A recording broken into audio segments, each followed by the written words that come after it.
Hello everyone and welcome back to another video from Gameplay Classic. In this video, I'm going to show you how to change the sensitivity settings within the Asphalt Legends Unite game. So let's get started right away. First of all, open up the Asphalt Legends Unite game on your device, and once you open it up, you will be taken into the homepage from which you can play various different game modes. Now, if you wish to change the steering sensitivity for your vehicles within your game, then in order to do this, just tap on the gear icon at the top right corner. From here, tap on Game Settings, and now you will see the Controls option.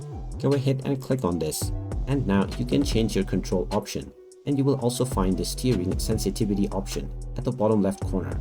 Just use the slider and move it to the right if you wish to increase sensitivity, and move it to the left if you wish to decrease it.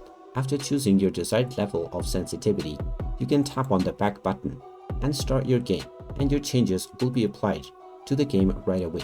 And there you have it. That is how easy it is to change the sensitivity options within the Asphalt Legends Unite game. If you find this video helpful, make sure you hit that like button and subscribe to our channel if you haven't done so already.